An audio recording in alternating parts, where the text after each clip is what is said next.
সহস্রমুখ, তুমি কি ভীত? তুমি কি এটা দেখতে এসেছো যে আমি তোমার মামা ভাস্কর্ণকে বধ করে তোমাকে দুর্বল না করে দিই?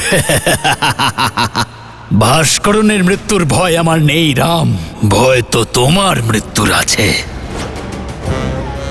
যদি ভাস্করণ তোমাকে মেরে ফেলতো আমি অত্যন্ত দুঃখ পেতাম, কারণ তোমার মৃত্যুর কারণ একমাত্র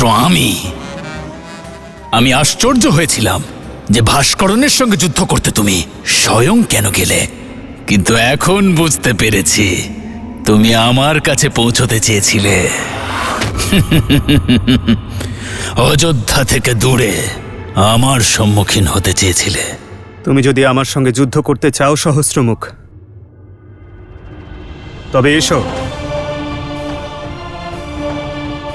তোলো অস্ত্র আর যুদ্ধ করো।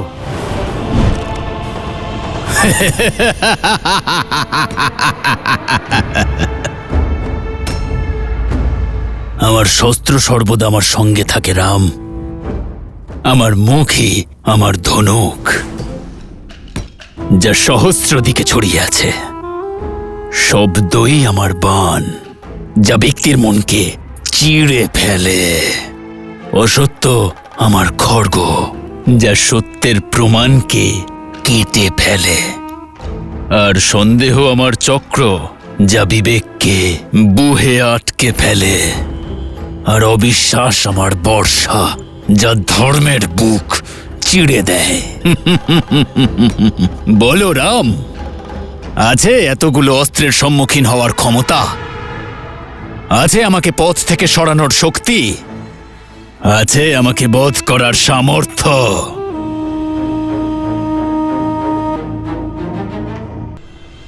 এই ভ্রম তোমার ভ্রাতা রাবণেরও ছিল। জানি রাম, জানি তুমি মহান যোদ্ধা, কিন্তু আমি দশানন রাবণের মতো মূর্খ নই। সে জানতো যে বাহুবলে তোমার বিরুদ্ধে জেতা অসম্ভব, কারণ তোমার পক্ষে ইন্দ্র আছেন। তা সত্ত্বেও রণক্ষেত্রে তোমার সম্মুখীন হলো। যে যুদ্ধ বুদ্ধি দিয়ে লড়তে হতো, সে যুদ্ধে ক্ষমতা প্রয়োগের ভুল করল। এমনকি ঘন বনও সহজেই কাটা সম্ভব রাম, কিন্তু আমি সারা জগতে জন্মানো ঘাস, যাকে দেখতে দুর্বল মনে হয়, কিন্তু আসলে সে অনন্ত। আমাকে এক জায়গা থেকে উপড়াবে, আমি আরো সহস্র জায়গায় জন্মাবো। আমার রক্ত ক্ষরণ হলে আমি রক্ত বীজ হয়ে যাব। তোমার ক্ষমতা সম্পর্কে আমি জানি, কিন্তু অযোধ্যাবাসীর দূষিত মন আমার ক্ষমতার প্রমাণ। রঘুকুলের সত্যের প্রকাশে অসত্যের অন্ধকারের বিনাশ নিশ্চিত সহস্রমুখ। যে রাম রাজ্যের কল্পনা সমগ্র সংসার করছে, তা অযোধ্যায় কখনো স্থাপিত হবে না রাম। যে প্রহার করে তার হাতকে আটকানো যায়, কিন্তু যে মুখ কথা বলে তাকে আটকানো যায় না। আমি সহস্র রাবণ, আমার সহস্র মুখের প্রভাবে অযোধ্যা হাহাকার করবে। তোমার মন্ত্রী এবং অমাত্যদের মনে লোভ লালসার বাসা গড়ব। প্রজাদের মনে অবিশ্বাস আর সংঘর্ষের বীজ বপন করব। পরিবারের মনে ঈর্ষা আর বিদ্বেষ জন্মাবে। রাজ্যে বিদ্রোহ উৎপন্ন করব। ধর্মের ধরিত্রীতে অধর্মের পুষ্প জন্ম নিতে পারে না সহস্রমুখ। তোমার বিষের কুম্ভ কখনোই আমার নগরীতে ছলকাবে না, কারণ আমি এই মুহূর্তে এই স্থানে তোমাকে বন্দী করব।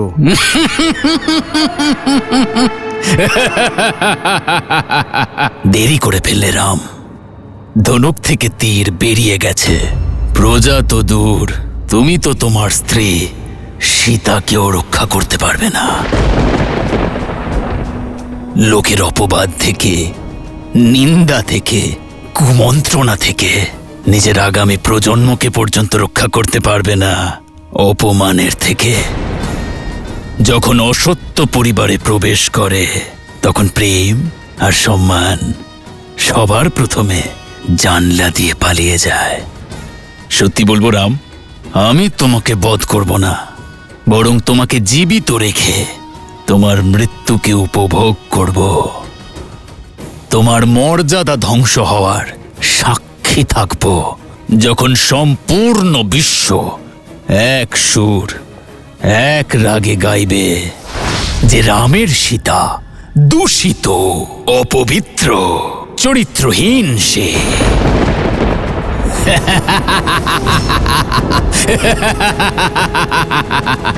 পাপী, তুই আমার মায়ের নামে অপশব্দ বলছিস? হনুমান, হ্যাঁ?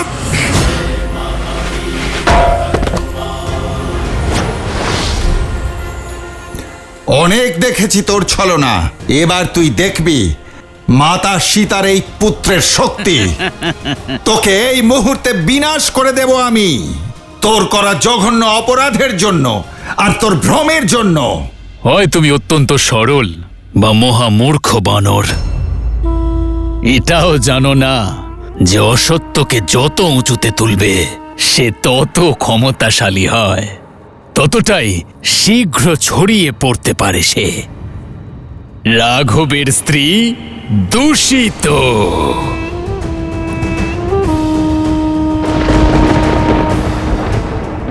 রাঘবের স্ত্রী দূষিত।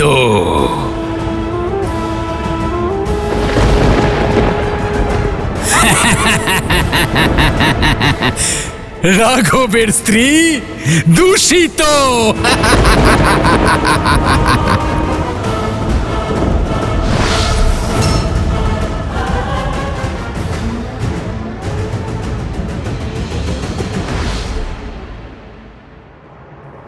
সীতা, সীতা।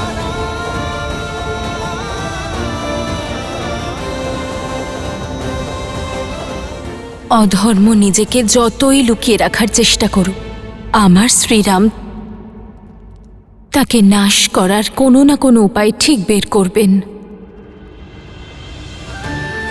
জয় শ্রীরাম, জয় শ্রীরাম, জয় শ্রীরাম, জয় শ্রীরাম, জয় শ্রীরাম, জয় শ্রীরাম, জয় শ্রীরাম।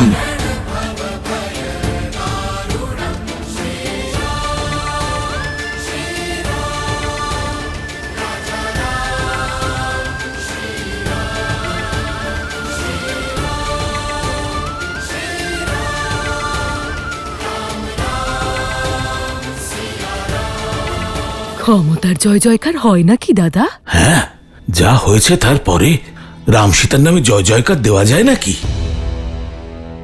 যে রামরাজ্যের কল্পনা সমগ্র সংসার করছে তা অযোধ্যাতে কখনোই স্থাপিত হবে না রাম। তোমার মন্ত্রী আর অমাত্যদের মনে লোভ লালসা বাসা বাঁধবে, পরিবারের মন ঈর্ষা আর বিদ্বেষে পরিপূর্ণ হবে, রাজ্যে বিদ্রোহ উৎপন্ন করব। হনুমান, খেয়াল রেখো সহস্রমুখের উল্লেখ যেন অযোধ্যায় কারো সামনে না হয়। কিন্তু প্রভু, প্রজাদের সাবধান করার প্রয়োজন রয়েছে। জানি হনুমান, কিন্তু যুদ্ধে বিজয়ী হবার পরে প্রজা এবং সৈন্যরা উৎসবের কামনা করে, অবসাদের নয়।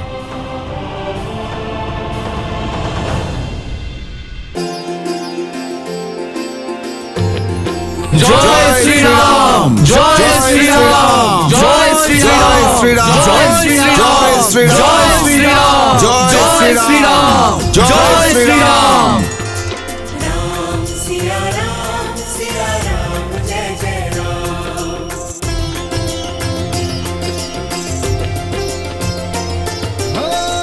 मंगल भवन मंगल हारी, द्रवहु सुदशरथ अजर बिहारी।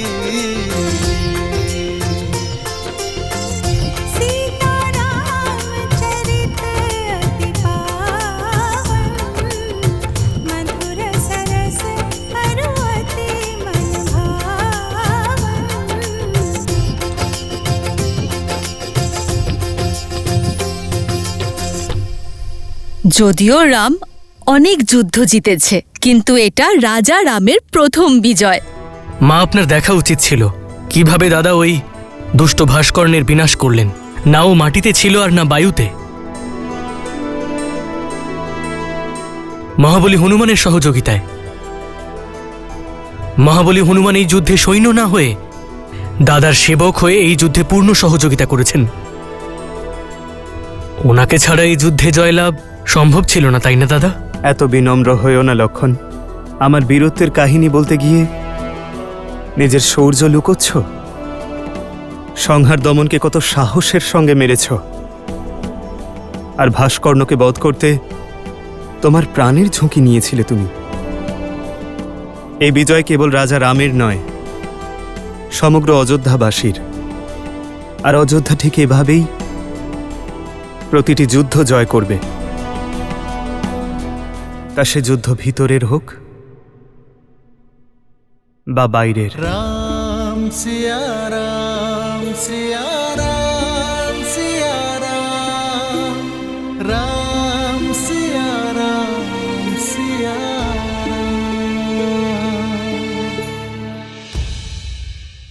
সঠিক সময়ে এসেছ পুত্র।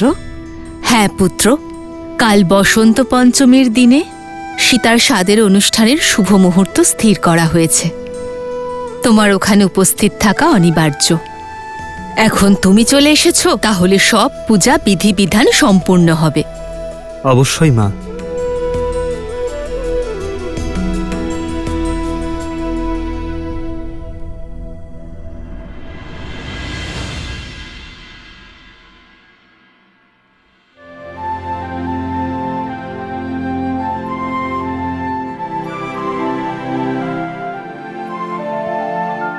বিস্মিত হবেন না, এটা আপনারই।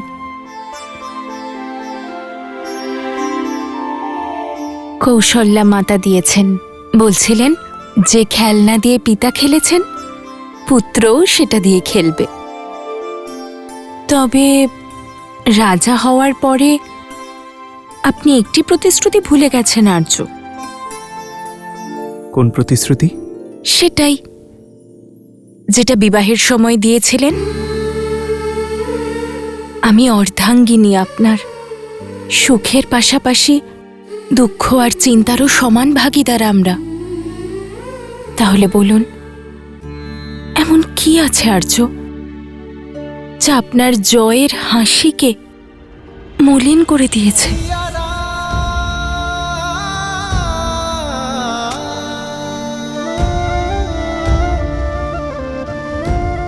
কি করে বলবো সীতা? সময় এবং নিয়তি অনেক বড় পরীক্ষা নিতে চলেছে। আগামী সময় অনেক বড় পরীক্ষার। তা তো ভালোই আর্য। কোষ্ঠী পাথরের স্বর্ণকেই তো যাচাই করা হয়। আপনি ওই আসরিক শক্তি নিয়ে চিন্তিত না আর্য? গুরু বশিষ্ঠ বলেছেন আমাকে যে কোনো আসরিক শক্তির ছায়া আছে আমাদের রাজ্যের উপর, যা প্রজাদের মনন আর চিন্তা ভাবনাকে মলিন করছে। যে রামের সীতা দূষিত, অপবিত্র, চরিত্রহীন সে। ভাবনার শক্তি বুঝি আমি আর্য। একটি খারাপ ভাবনা সব ভালো ভাবনাকেও মলিন করে দিতে পারে। এটা নিয়েই আপনি ভাবছেন, তাই না? গুরুবর আমাকে এও বললেন যে ভাবনাকে শাস্ত্রের দ্বারা নয়, ভালো সংস্কারের দ্বারা বদলানো যায়।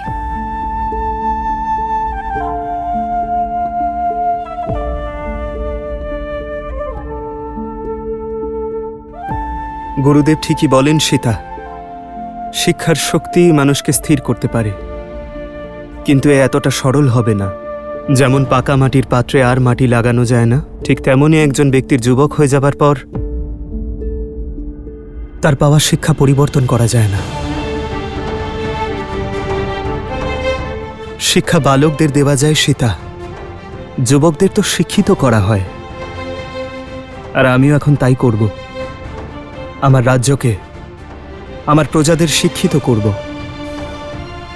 কারণ বিদ্যাই এখন একমাত্র পথ।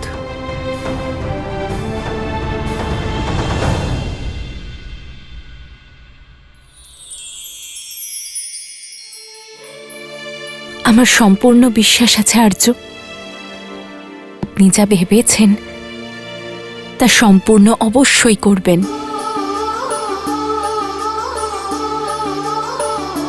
তোমার সঙ্গ ছাড়া এসব সম্ভব নয় সীতা। তোমার আমার প্রতি অটুট বিশ্বাসই আমার শক্তি। जन्म जन्म का है ये संगम, राम रतन सीता वैभव धन। আমি অর্ধাঙ্গিনী আপনার,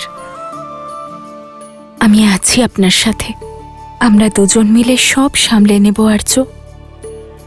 আমরা দুই নই, আমরা তিনজন। আমাদের প্রেম এবং শিক্ষার অংশ আছে তোমাদের সঙ্গে। राम सिया राम सिया राम सिया राम, राम सिया राम सिया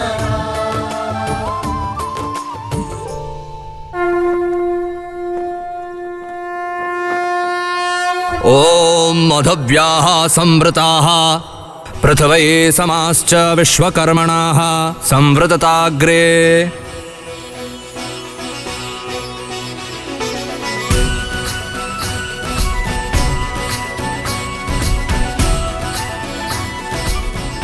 সীতা, এই উপাদান তোমার ডান হাত দিয়ে নিয়ে নিজের নাকের কাছে রাখো আর সুগন্ধ নাও। এর এই সুগন্ধ তোমায় আর তোমার সন্তানকে সুস্থ রাখবে। मंगल भवन मंगल हारी, द्रवहु सुदशरथ अजर बिहारी।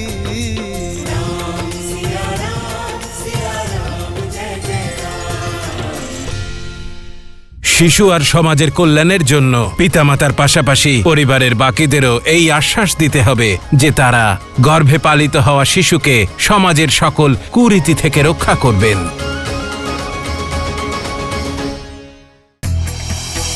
মুদ্গল ঋষি ভগবান বিষ্ণুর পরম ভক্ত ছিলেন। প্রার্থনা করায় স্বয়ং ভগবান বিষ্ণু ওনাকে বৈকুণ্ঠে নিয়ে যেতে এসেছিলেন।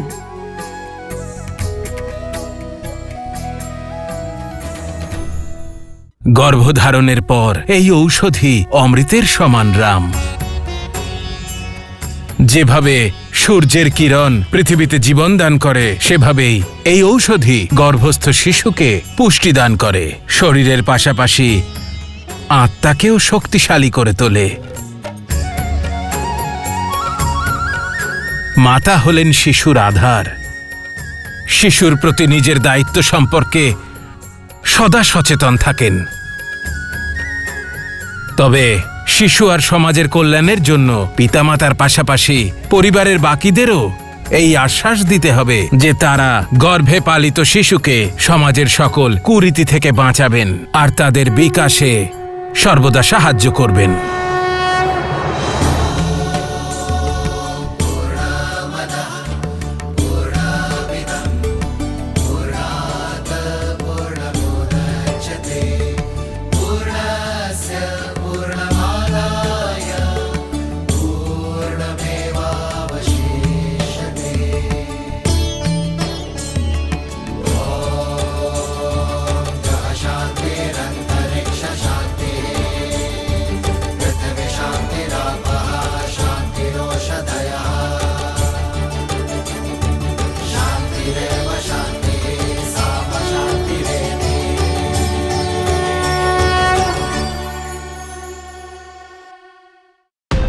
একদিকে রাজধর্মের দ্বিধা, কেমন রাজা নিজের স্ত্রীর জন্য রাজধর্মই ভুলে গেল। অন্যদিকে এক স্বামীর যন্ত্রণা। শ্রীরাম,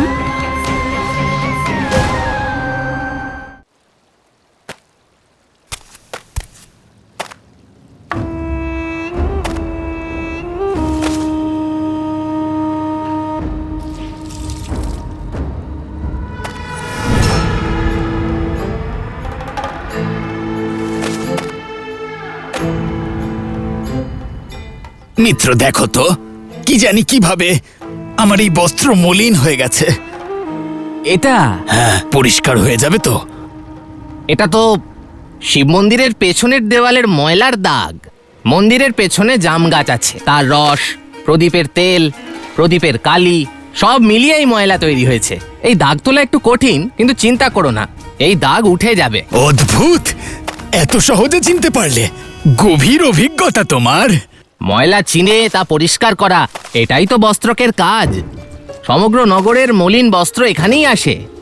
বড় বড় ধনী মানুষদের বস্ত্রের দাগ দেখে আমি ঠিকই বুঝতে পারি যে কে কোথা থেকে ময়লা মেখে এসেছে। এ তো দৃঢ় প্রত্যয়। বাহ, খুব ভালো, খুব ভালো। তাহলে এটাও বুঝতে পারো নিশ্চয়ই যে মলিনতা ব্যক্তির শরীরে আছে না বস্ত্রে। এবার আমার সীমা তো বস্ত্রেই সীমিত।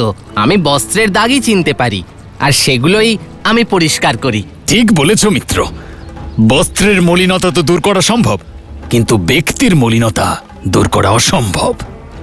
আর বিশেষ করে ব্যক্তি যদি নারী হয়। আমি আসি। আচ্ছা ঠিক আছে, সাবধানে যেও। আর হ্যাঁ, ওই সাবধানে নদী পেরিও, কারণ জোয়ারের সম্ভাবনা আছে। ঠিক আছে। এটা আপনি সন্ধেবেলা নিয়ে নেবেন। বা মিত্র, শুধু যাওয়ার অনুমতি দিলে, অন্ধকার হওয়ার পূর্বে ফিরে আসার নির্দেশ দিলে না? এতে আবার বলার কি আছে, সে তো ফিরেই আসে। ধন্য রাজা রাম আর তার প্রজারা। সমাজের লাঞ্ছনার কথা জানো আর বোঝো, তাহলে দেখেও না দেখার ভান কেন করছো? ভুলে গেলে নারীর কলঙ্ক কখনোই মোছা যায় না। তোমার মন পবিত্র, কিন্তু সমাজের জঙ্গলে ময়ূর নাচলে কোথায় দেখতে যাবে?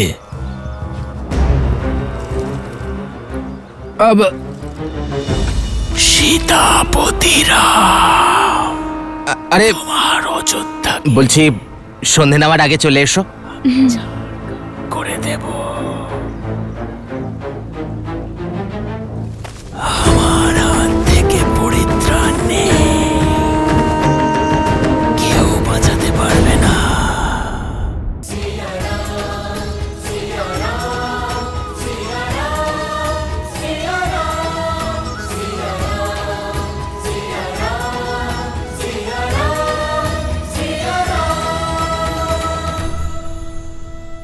পূর্ণাহুতির জন্য পায়েস নিয়ে আসুন।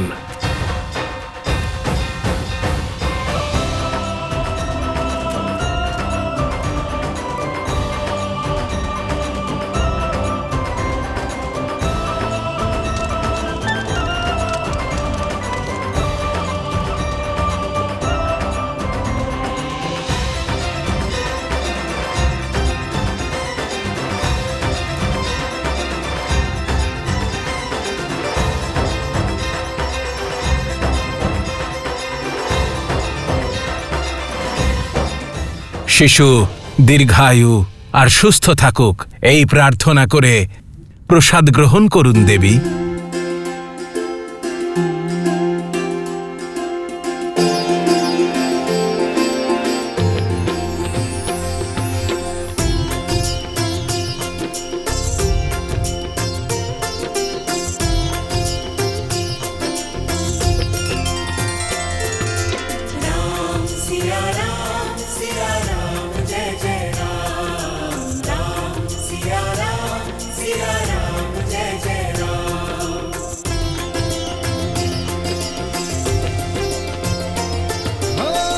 मंगल भवन मंगल हारी, द्रवहु सुदशरथ अजर बिहारी।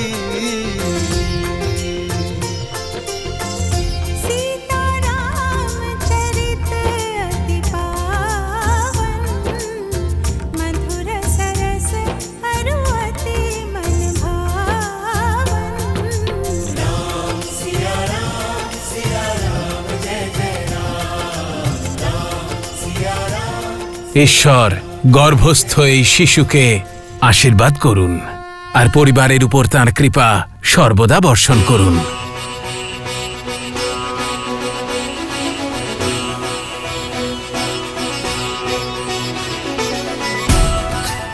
এই সন্তান রামরাজ্যে সুখ আর সমৃদ্ধি নিয়ে আসবে। সমৃদ্ধি নয়, সমাপ্তি ঘটবে। ভূমিকম্প আনবো আমি রামরাজ্যে, ভূমিকম্প যে ধরিত্রীকে বজ্রের প্রহারও ভাঙতে পারে না। সেখানে আগ্নেয়গিরির বিস্ফোরণ ঘটানোর ক্ষমতা রাখে শব্দ। শস্যের দানার থেকেও ক্ষুদ্র হয় বটবৃক্ষের বীজ, কিন্তু পাথর ফুঁড়ে বেরিয়ে আসে। বস্ত্রের মলিনতা দূর করা এই ধোপার মনকে আমি যেভাবে কলুষিত করেছি তা ধীরে ধীরে ছড়িয়ে সম্পূর্ণ রাম রাজ্যকে গ্রহণ করে ফেলবে। রাম রাজ্য।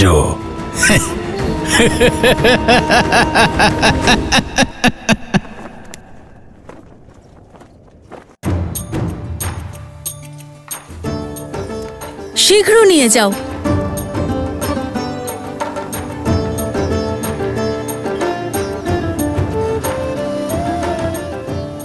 আরও কিছুক্ষণ এটা সেদ্ধ করো। বলছি, মশলাটা আরেকটু ভেজে নিন। শুধু কিষ্কিন্দাই নয়, সংসারের কোনো কোনায় এমন ভোজন কখনো গ্রহণ করেনি বানর সেনারা।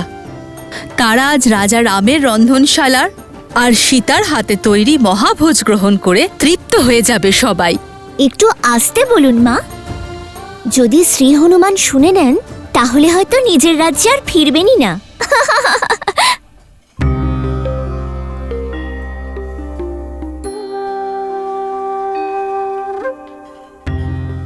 দেখো, শ্রী হনুমান স্বয়ং এসেছেন, যে ওনার সীতা মা ওনার জন্য কি কি রান্না করছেন।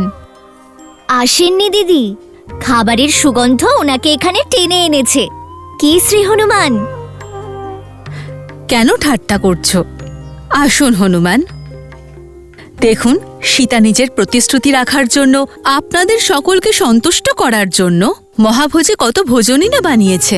অপেক্ষা শেষ হয়েছে পুত্র, শীঘ্র যাও আর বানর সেনাদের ভোজনের জন্য ডেকে আনো। শুধুমাত্র বানর সেনারাই নয়, আজ আমার বৌঠানের হাতের রান্না আমাদের প্রজারাও খাবেন। দাদা নগরবাসীদেরকে ওই প্রীতিভোজের জন্য আমন্ত্রণ জানাতে বলেছেন।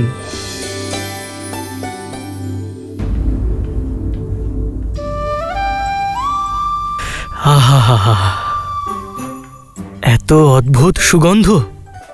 আমার খিদে তো এই সুগন্ধেই তীব্র হয়ে যাচ্ছে। বৌঠান, আজ অত্যন্ত আনন্দ হবে। আপনারা সবাই শীঘ্র করুন, এদিকে খিদে যে তীব্রভাবে বাড়ছে। হনুমান,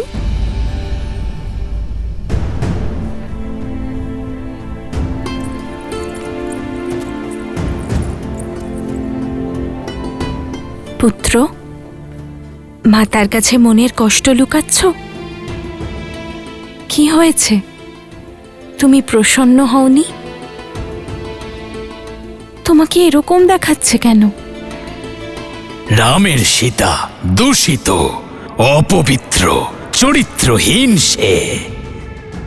রাঘবের স্ত্রী দূষিত, দূষিত। মাতা, আসলে আমি বানর তো, তাই মানুষের থেকে একটু ভিন্ন ভাব আসে মুখমণ্ডলে। এই ব্যাকুলতা আপনার নিজের হাতে তৈরি ভোজনের স্বাদ গ্রহণ করার জন্য। মাতা, আমি অনেক কষ্টে নিজের মন আর পেটকে শান্ত রেখেছি। মাতা, আমি সবাইকে জানিয়ে দিচ্ছি, সব বানর অত্যন্ত উতলা। আজ এই অযোধ্যাও জানবে যে আমার মাতা তার প্রতিশ্রুতি কখনো ভঙ্গ করেন না।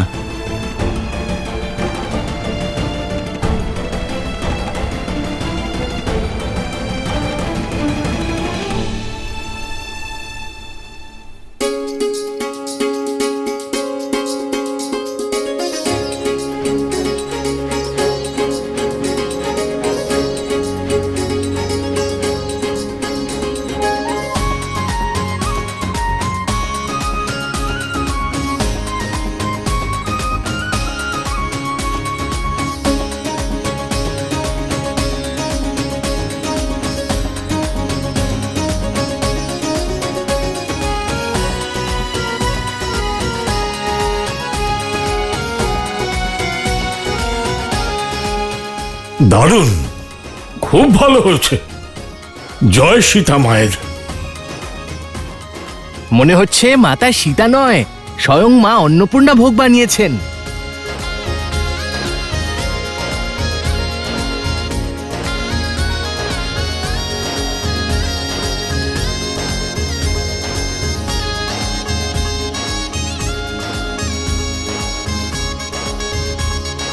রাজা রামচন্দ্রের জয়! রাজা রামচন্দ্রের জয়! সীতা মায়ের জয়! সীতা মায়ের জয়! ভাবছি যে মহারাজকে বলে এখানেই আমি থেকে যাব। এরকম সুস্বাদু ভোজন কিষ্কিন্ধায় কোথায় পাবো? সত্যি কথা, পেট ভরে গেছে কিন্তু মন ভরতেই চাইছে না। আরো খাও, ভোজন সমাপ্ত কোথায় হলো? দেখো, হনুমান এখনো খাচ্ছে। ब्रह्मानंद मगन कपि सबके प्रभु पद प्रीति जात न जाने दिवस तिन्ह गए घटिका शत बीती।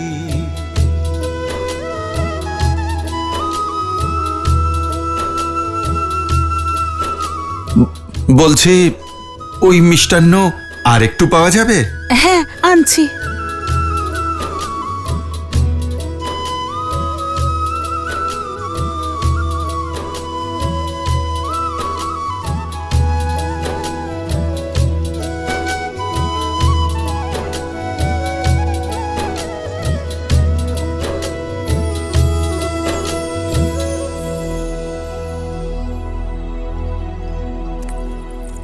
আরে দাঁড়িয়ে আছো কেন? যাও, ভোজন নিয়ে যাও। মহারানী, সমস্ত ভোজন শেষ হয়ে গেছে। আমরা এক্ষুনি বানিয়ে আনছি, কিন্তু সময় লাগবে। আমরা শীঘ্রই বানাচ্ছি।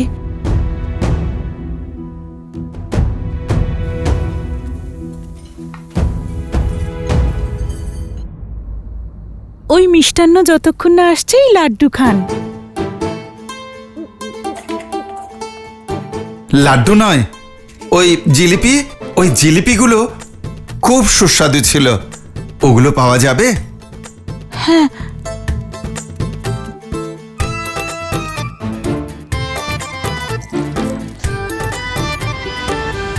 আর্য, সমস্ত ভোজন তো সমাপ্ত হয়ে গেছে, সব পাত্র খালি। আরো ভোজন তৈরি হতে সময় লাগবে। কিন্তু পুত্র হনুমানের খিদে মেটেই না। আপনি বনবাসে এই সরল বানরদের অভুক্ত রেখেছিলেন না? আপনার প্রতিশ্রুতি ছিল যে আপনি ওদের তৃপ্ত করবেন। তাহলে করুন ওদের তৃপ্ত।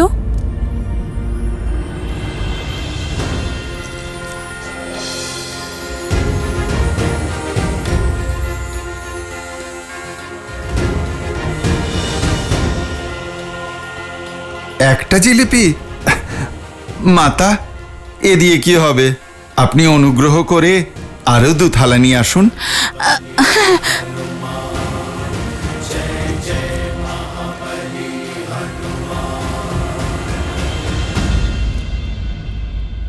চিন্তা করো না সীতা, আমার হনুমান অবশ্যই তৃপ্ত হবে। এসো সীতা।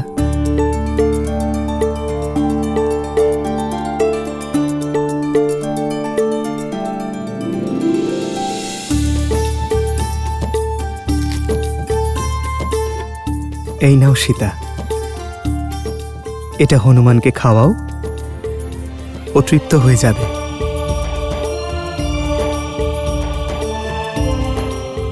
সত্যি? বিশ্বাস করো।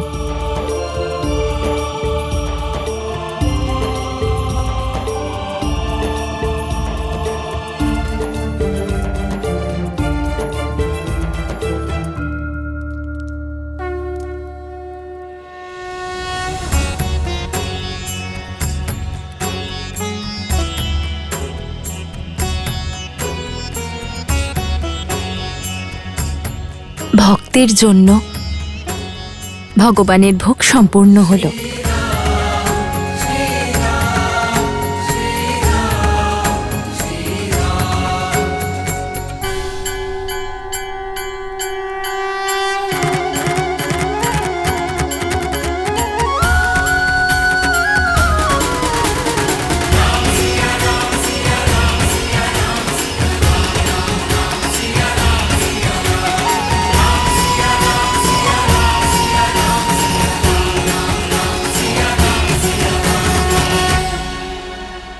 নাও হনুমান, এই লাড্ডু খাও।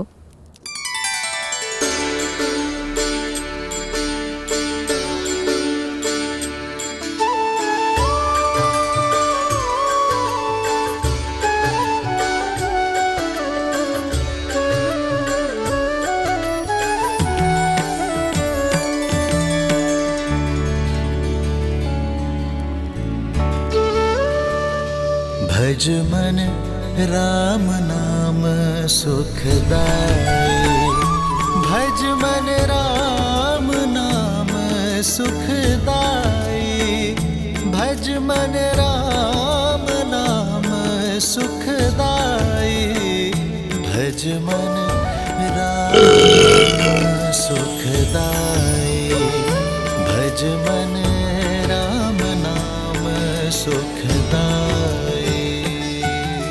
সত্যি মাতা, আপনি তো সাক্ষাৎ মাতা অন্নপূর্ণা। ভোজন তো খুব সুস্বাদু ছিল, আমার তো পেট ভরে গেছে মাতা। আরে তা বললে হয়? পরে বলবে মাতা পেট ভরে ভোজন করায়নি। নাও আরো 2-1টা লাড্ডু খাও। না মাতা, আমার পেট আর মন দুটোই ভরে গেছে।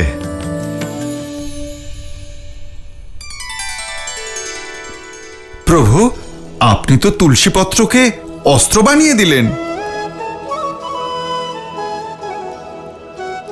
না হনুমান, राम नाम मणि दीप धरु, जी हदे हरि द्वार, तुलसी भी दरबारे हूँ, जो चाहसी उजियार।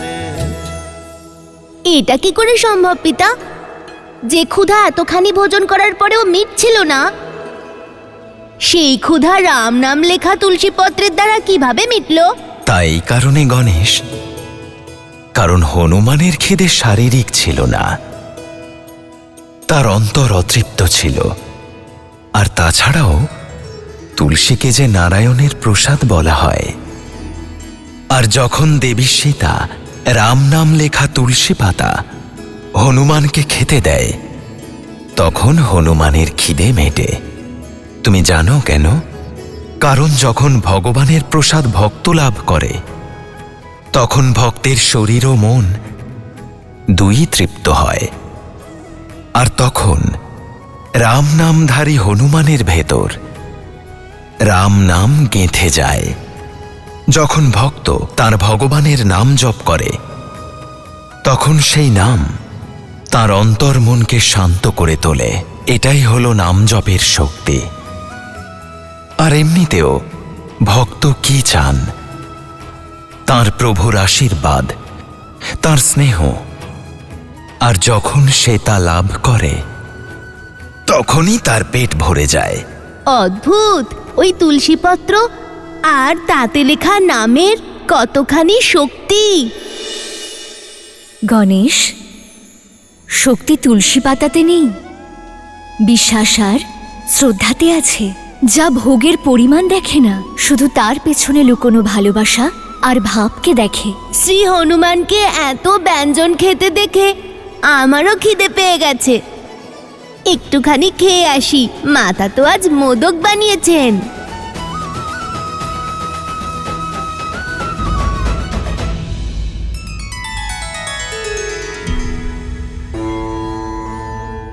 গণেশকে প্রসাদের শক্তি বুঝিয়ে দিলাম, কিন্তু সেই শব্দ শক্তির কি হবে, যা শোল হয়ে অযোধ্যাকে বিদ্ধ করতে চলেছে?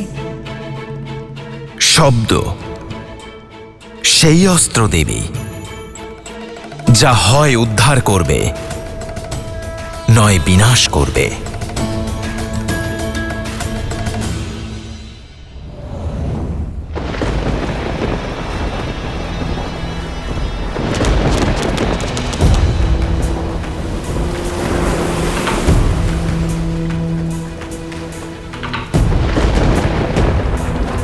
নদীতে জোয়ার এসেছে, বানও আসবে মনে হচ্ছে, কিন্তু সুনীতির নৌকো দূর দূর পর্যন্ত কোথাও দেখা যাচ্ছে না। এত রাত হয়ে গেল, কে জানে কোথায় আছে।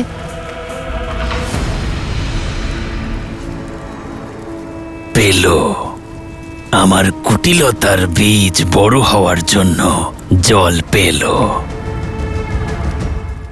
পিতা, আপনার পুত্রের কাঁধে অনেক বড় দায়িত্ব রয়েছে। তার জন্য আমাকে যাই সিদ্ধান্ত নিতে হোক না কেন, আমি পিছিয়ে যাব না পিতা।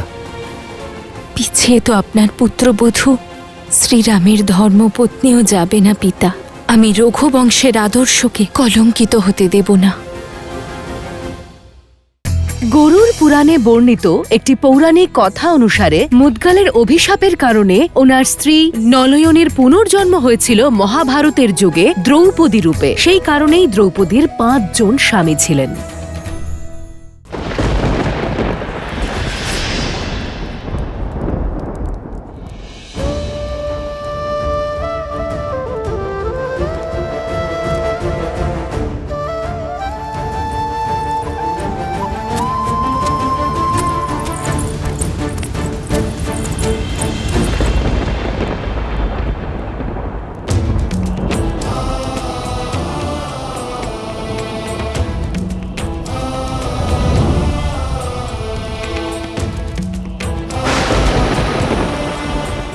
পিতা, আপনার পুত্রের কাঁধে অনেক বড় দায়িত্ব রয়েছে। আমাদের পূর্বপুরুষেরা যে মহান রাজ্য স্থাপন করেছিলেন, আমি তার উপর কোনো বিপদ আসতে দেব না। তার জন্য আমাকে যে সিদ্ধান্তই নিতে হোক না কেন, যত বড় বলিদান দিতে হোক না কেন, আমি পিছিয়ে যাব না পিতা। পিছিয়ে তো আপনার পুত্রবধূ শ্রীরামের ধর্মপত্নীও যাবে না পিতা। আমি প্রজাদের বিশ্বাসকে রাজা রামের থেকে কখনো হারিয়ে যেতে দেব না। আমি রঘুবংশের আদর্শকে কলঙ্কিত হতে দেব না।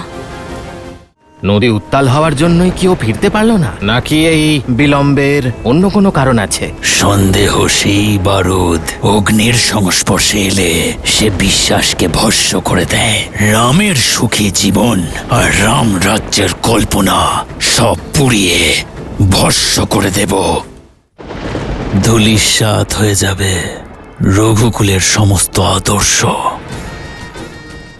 ভেঙে পড়বে রঘুবংশের ওপর মানুষের বিশ্বাস, আর তার আরম্ভ তুমি করবে মিত্র। বস্ত্রের মলিনতা দূর করো তুমি, নিজের মনের মলিনতা দূর করতে পারবে না। নিজের স্ত্রীর উপর অগাধ বিশ্বাস ছিল তোমার, এবার দেখা যাক তোমার বিশ্বাসের বেশি ক্ষমতা আছে নাকি সেই সন্দেহের, যা আমি তোমার মনে বপন করেছি। সেনাপতি রাম, তোমার সম্পূর্ণ অযোধ্যাকে নিঃশেষ করে ফেলবো আমি। মৃত্যুর দিকে ঢলে পড়বে সবাই, কোনো পরিত্রাণ নেই। নদী উত্তাল হওয়ার জন্যই কি ও ফিরতে পারল না, নাকি এই বিলম্বের অন্য কোনো কারণ আছে? সমাজের লাঞ্ছনার কথা জানো আর বোঝো, তাহলে দেখেও না দেখার ভান কেন করছো? নারীর কলঙ্ক কখনোই মোছা যায় না। তোমার মন পবিত্র, কিন্তু সমাজের জঙ্গলে ময়ূর নাচলে কোথায় দেখতে যাবে? সন্দেহ সেই বারুদ অগ্নির সংস্পর্শে এলে সে বিশ্বাসকে ভস্ম করে দেয়।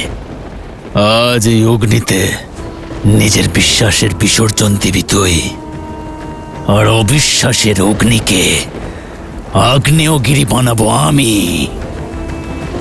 রামের সুখী জীবন আর রাম রাজ্যের কল্পনা সবকিছু পুড়িয়ে ভস্ম করে ফেলবো। মৃত্যুর দিকে ঢলে পড়বে সবাই।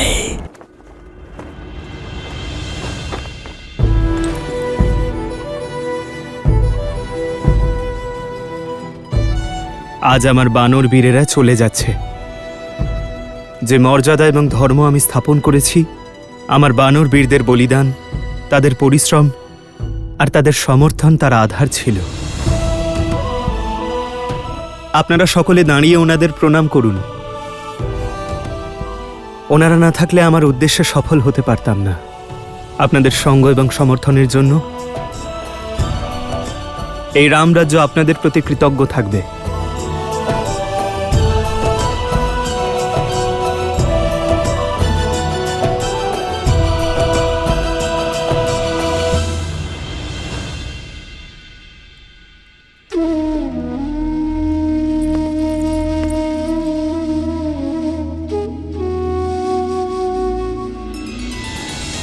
श्री राम श्री राम श्री राम श्री राम। মিত্র, আপনার এই ঋণ অযোধ্যা কখনোই শোধ করতে পারবে না। সেই জন্য অযোধ্যার তরফ থেকে এই স্মৃতিচিহ্ন, এই তুচ্ছ উপহার গ্রহণ করুন।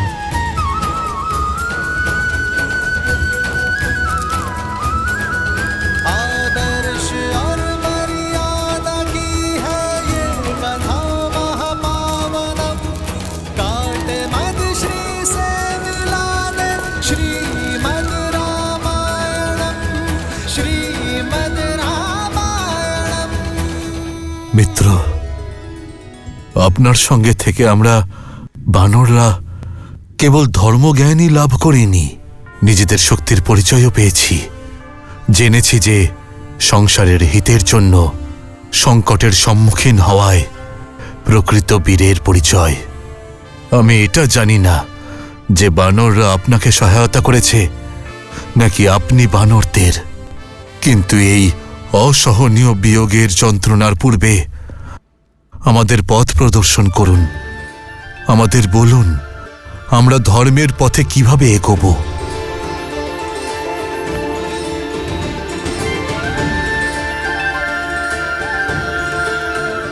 আমার বানর বীরেরা, সর্বদা মনে রেখো, ধর্মের সকল বিদ্যা, সকল শাস্ত্র, সকল সিদ্ধান্ত ভুলেও একজন ব্যক্তি ধর্মাত্মার পরিচয় পেতে পারে যদি সে একটা সিদ্ধান্ত কখনোই না ভুলে। নিজের দেওয়া প্রতিশ্রুতি কখনোই ভুলে যেও না।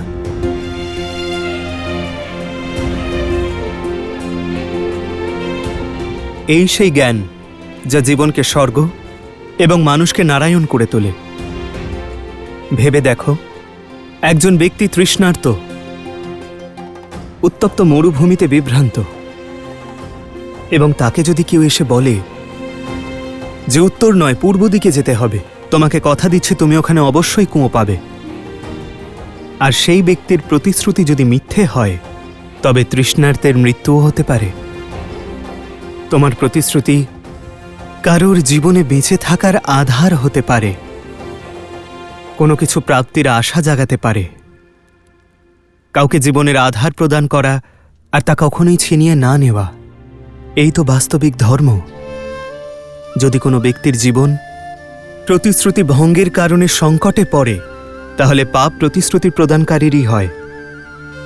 এই কথা প্রতিটি রাজা, প্রত্যেক নেতা, প্রত্যেক নায়কের মনে রাখা উচিত। রঘুকুলের তো এটাই রীতি, প্রাণ যাক, প্রতিশ্রুতি ভঙ্গ যেন না হয়। रघुकुल रीत सदा चली आई, प्राण जाए पर वचन न जाई। হনুমান, চলো। কোথায় মহারাজ? আমি যেতে পারবো না। আমায় এই মুহূর্তে প্রতিশ্রুতির অর্থ বোঝালেন প্রভু শ্রীরাম। আমি আমার প্রতিশ্রুতি ভঙ্গ করতে পারি না। কোন প্রতিশ্রুতি হনুমান? কে দিয়েছে তোমায়? প্রভু শ্রীরামচন্দ্রের সেবক থাকার প্রতিশ্রুতি, যা আমি দিয়েছিলাম মহারাজ, নিজেকে। আমি আমার প্রভুর ছায়া হয়ে থাকার শপথ নিয়েছি। মহারাজ, যদি আজ আমি অযোধ্যা ছেড়ে চলে যাই তাহলে আমি পাপের ভাগীদার হব প্রতিশ্রুতি ভঙ্গের জন্য। তোমার স্থান কিষ্কিন্ধায় হনুমান। না জাম্ববান মশাই, আমার স্থান কিষ্কিন্ধায় ততক্ষণ ছিল যতক্ষণ আমার প্রভু শ্রীরাম সেখানে ছিলেন। লঙ্কায় ততক্ষণ ছিল যতক্ষণ আমার প্রভু শ্রীরাম সেখানে অবস্থান করেছিলেন। হনুমান, তুমি যতদিন চাও এইখানে থাকতে পারো। কিন্তু দেবী, ওদিকে কিষ্কিন্ধায় ওখানে নয় মহারাজ, এখানে অযোধ্যায় আমার হৃদয় আমার মাতা সীতা আর আমার প্রভুর শ্রীচরণে আছে। একবার ভাবুন, যার হৃদয়ে প্রভু শ্রীরাম আর মাতা সীতা আছেন তার স্থান কি অন্য কোথাও আর হতে পারে?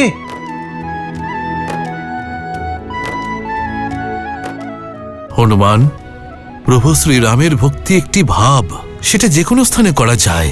ভক্তির জন্য স্থান নয়, ভাবনার প্রয়োজন। মহারাজ সুগ্রীব সেই ভাবনাই তো আমাকে এই স্থানে বেঁধে রেখে দিয়েছে। আমি তা থেকে আলাদা হতে পারি না। আলাদা তো মন থেকে হওয়া যায় হনুমান। যদি ব্যক্তির মনের মিলন হয় তখন সে যেখানেই থাকুক, আলাদা হওয়া সম্ভব নয়। যদি ব্যক্তির মন বিচ্ছিন্ন হয় তখন সে কাছে থেকেও দূরেই থাকে। শ্রীরাম তো সকলের মনে আছে, এই পৃথিবীর সকল কণায় আছেন।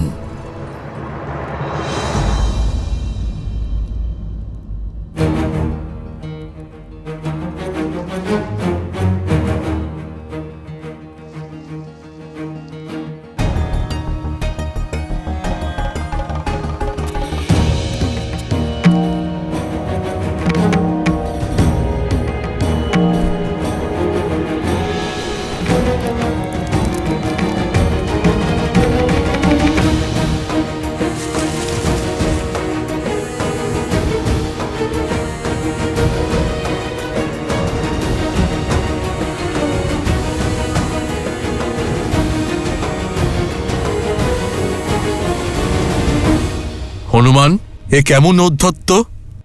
তাহলে কি এই মুক্তোর ভিতরেও প্রভু শ্রীরাম আছেন? विद्यावान गुणी अति चातुर राम काज करिबे को आतुर प्रभु चरित्र सुनबे को रसिया राम लखन सीता मन बसिया लाल देह लाली এর মধ্যে তো নেই প্রভু শ্রীরাম, এর মধ্যেও নেই প্রভু শ্রীরাম।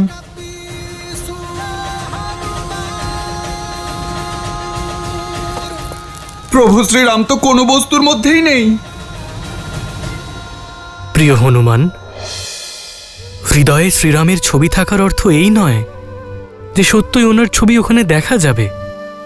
এটা তো শুধুমাত্র কথার কথা। না না ভ্রাতা লক্ষণ, ভক্তিতে যা থাকে তা সত্যি সত্যিই থাকে। প্রভু শ্রীরামকে হৃদয়ে রাখা, শুধু রাখাই বা কেন যদি প্রভুর প্রতিচ্ছবি এই হৃদয়ের ভিতর না থাকে, নিজেকে আর জগৎকে দেখাতে নাই পারি, তবে আরে ছাড়ুন না আপনি হনুমান, মানছি আপনার যাওয়ার ইচ্ছা নেই, কিন্তু এমন অসত্য বলবেন না। আচ্ছা বলুন, আপনার হৃদয় কি শ্রী রামচন্দ্রকে দেখা যাবে?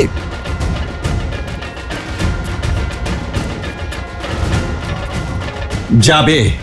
যদি না দেখা যায় তাহলে হনুমানের কাছে এই জীবনের, এই হৃদয়ের কোনো অর্থ নেই। তবে প্রমাণ করুন।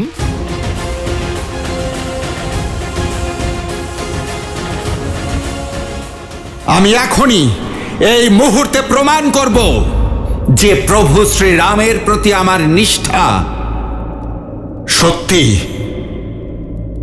আমার এই হৃদয়ে প্রভুর প্রতিচ্ছবি বিরাজ করছে।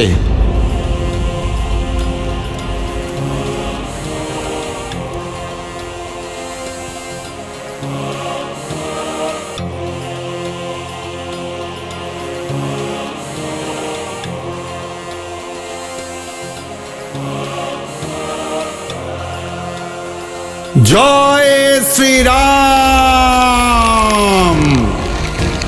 जय महावीर हनुमान, जय जय पवन पुत्र हनुमान, बजरंग बली हनुमान, जय जय महाबली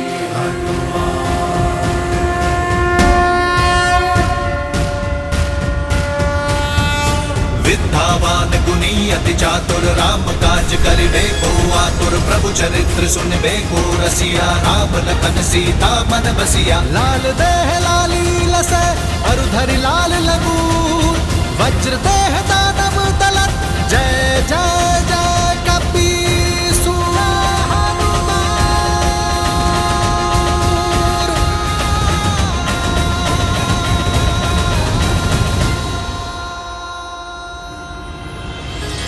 तुलसीदास सदा हरि चेरा की जय नाथ हृदय महाडेरा जय हनुमान ज्ञान गुण सागर जय कपीस तिहु लोक उजागर रामदूत अतुलित बल धामा अंजनी पुत्र पवन सुत नामा पवन हनुमान संकट हरन मंगल मूर्ति रूप राम लखन सीता सहित हृदय बसहु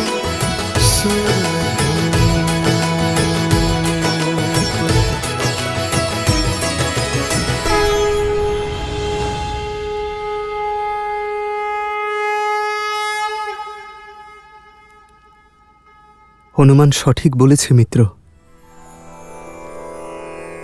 হনুমান আর কিষ্কিন্ধার নয়, রামের, আমার আর আজীবন অযোধ্যাতেই থাকবে।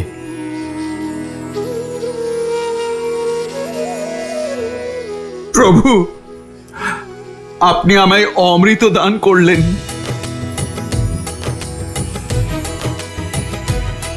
श्री गुरु चरण सरोज रज निज मनु मुकुरु सुधारी। হনুমান, তোমার মতো ভক্ত পেলে স্বয়ং ভগবানও ধন্য হয়ে যাবেন। প্রতিশ্রুতি দাও, আমি শ্রীরামের সঙ্গে থাকি বা না থাকি, তুমি সর্বদা শ্রীরামের সঙ্গে থাকবে।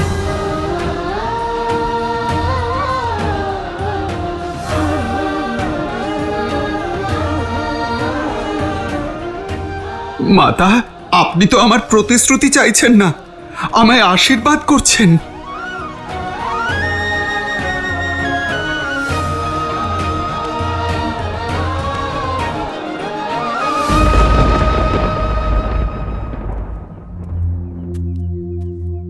আমার স্ত্রী এখনো ফিরলো না, কোনো খবর নেই। কোথায় আছে? আরে তুমি কেন এত চিন্তা করছো? রাতে বান এসেছিল, খুব বৃষ্টিও হয়েছে, তাই হয়তো কোথাও আটকে পড়েছে, কিংবা হয়তো কোনো সখীর বাড়িতে থেকে গেছে। যথার্থ বলেছ বন্ধু, হতেই পারে জোয়ারে আটকে গেছেন, কারণ ঘটতে তো অনেক কিছুই পারে। আরে ভাই, এভাবে তাকিও না, আমি তো শাস্ত্রের যুক্তি বলছি শুধু। শাস্ত্রেই লেখা আছে যে মানুষ স্বভাববশতই সমাজের নিয়মের বিরুদ্ধে আচরণ করে। যেমন শিশুকে খাদ্য গ্রহণ করতে বললে সে দৌড়ে পালিয়ে যায়, ঠিক তেমনি ব্যক্তিকে যে কথাই বলবে তার বিরুদ্ধে যাওয়ার অভিলাষ তার মনে সর্বদা থাকে। কারণ মানুষ তো মাটি থেকেই তৈরি, সেখানে যেমন স্বর্ণ থাকে তেমনি মলিনতাও থাকে। সেজন্যই নারী হোক বা পুরুষ, রাজা হোক বা ভিখারি, সুযোগ পেলেই পাপের দিকে দৌড়ে চলে যায়। নিজের পরিবারে পাপের সম্ভাবনাকে সর্বপ্রথমে চেনা উচিত। কেন কিছু না জেনেই দোষারোপ করছো? আরে দাদা, আমি তো নিজের বস্ত্রের মলিনতা দূর করতে এসেছিলাম। আর তোমাকে কি বলবো, চোখ বন্ধ করলে দিনের বেলাতেও অন্ধকার হয়ে যায়। যতক্ষণ সামনে আছে সবাই ভালো, যেই চোখের আড়াল হয়ে গেল, এবার জঙ্গলে ময়ূর কোথায় নাচলো, কার সঙ্গে নাচলো, কোথায় দেখতে যাবে? নিশ্চয়ই কোনো অনাচার ঘটেছে। আরে রাম রাজ্যে এটা কি কোনো নতুন ঘটনা? দেখো দাদা, আমি মহারানী সীতার ওপরে, যিনি এতদিন রাবণের কাছে থেকে এসেছেন, তার প্রতি কোনো অপবাদ দিচ্ছি না। আর না আমার এই বন্ধুর স্ত্রীর প্রতি কোনো শত্রুতা আছে। কিন্তু সমাজকে শুদ্ধ রাখার দায়িত্ব তো সমাজেরই, তাই না? না হলে কি হবে? কার গৃহে কার সন্তান প্রতিপালিত হচ্ছে তা কে জানবে? এখন অযোধ্যার রাজ সিংহাসনে ইক্ষ্বাকু বংশের বংশধর বসবে কিনা কেই বা জানতে চেয়েছে? ছাড়ো এসব। যেখানে মহারানী সীতা এতদিন পরপুরুষের কাছে ছিলেন, তার পবিত্রতার শপথ নেওয়া হচ্ছে, সেখানে এই বেচারা ধোপার স্ত্রী দুশ্চরিত্রা কিভাবে হলেন? তিনি তো শুধু একটি রাতের জন্য বাইরে ছিলেন। অযোধ্যার কথা অযোধ্যাই জানে। রামচন্দ্রের পত্নী সীতা দূষিত, সীতাপতিরা মিথ্যেবাদী। এ তো কেবল আরম্ভ আচার্য। আমাদের এমন আরও কেন্দ্র স্থাপন করতে হবে। সম্পূর্ণ কৌশল রাজ্য থেকে আগত সকল বিদ্যার্থীদের বৈদিক জ্ঞানের কেন্দ্র দিতে হবে। এমন কেন্দ্র যেখানে আধ্যাত্মিকতা ও বৈদিক জ্ঞানই নয়, বরং ব্যবহারিক কৌশল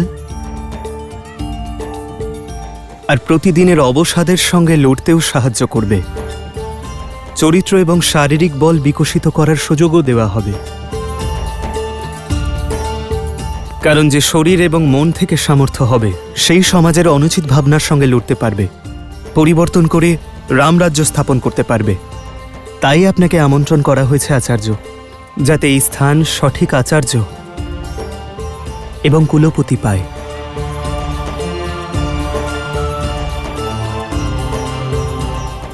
আমি শুক্ল যজুর বৈদ্য, কৃষ্ণ যজুর বৈদ্যের গুরুকুলে কিভাবে পড়াতে পারি? আমি এত শাস্ত্র পড়েছি, 24 বছর ধরে অভ্যাস করেছি। আমি এখানে শিক্ষক হতে আসিনি। যদি আমি কুলপতি না হতে পারি, তাহলে আমি আমার সেবা দিতে পারবো না।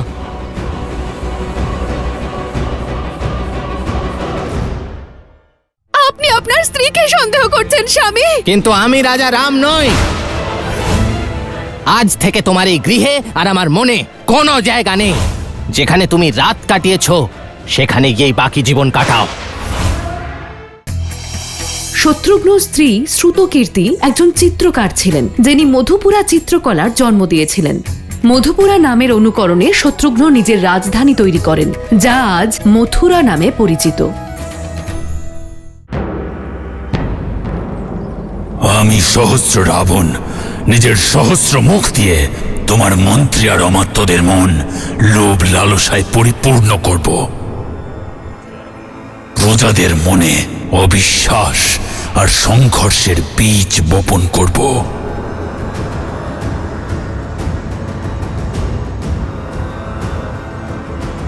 অযোধ্যার পতন নিশ্চিত।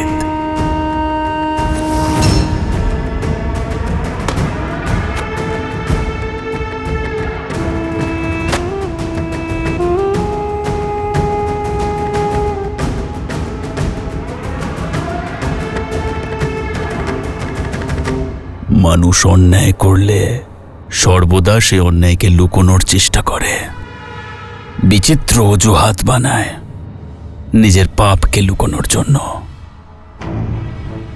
কিন্তু শব্দের দ্বারা কি বিশ্বাসের ভাঙনকে দূর করা সম্ভব? তারা মূর্খ হয় যারা শব্দকে বিশ্বাস করে পাপের বারবারন্তকে আশকারা দেয়। অযোধ্যার পতন নিশ্চিত। ক্ষমা করো বন্ধু, ভঙ্গুর বস্তু তো ভঙ্গুর সম্পর্কের মতোই ভেঙে গেল। ও নিশ্চয়ই কোনো পাপ করেছে। আরে বস্ত্রক, চিন্তা ছাড়ো। ওই দেখো মিত্র, এসে গেছে তোমার স্ত্রী।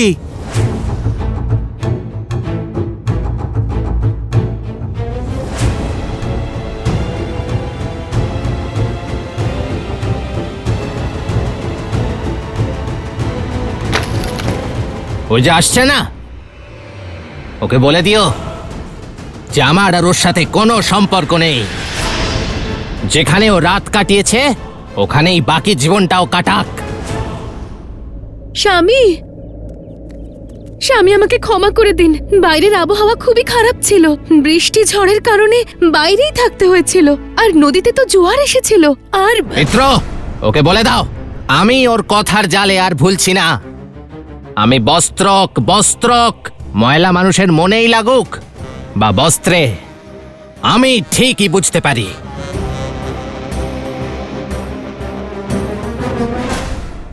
আপনি আপনার স্ত্রীকে সন্দেহ করছেন স্বামী। কিন্তু আমি রাজা রাম নই। আজ থেকে তোমার এই গৃহে আর আমার মনে কোনো জায়গা নেই। যেখানে তুমি রাত কাটিয়েছো সেখানে গিয়ে বাকি জীবন কাটাও।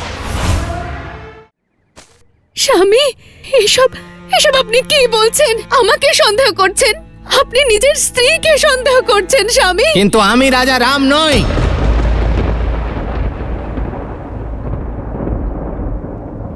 কাঁচা মাটির ভাঙা পাত্রকে কখনোই জুড়ে রাখা যায় না। আমি তোমার মুখ পর্যন্ত দেখতে চাই না। স্বামী, আজ থেকে তোমার এই গৃহে আর আমার জীবনে কোনো জায়গা নেই। যেখানে তুমি রাত কাটিয়েছো সেখানেই গিয়ে বাকি জীবন কাটাও। যাও।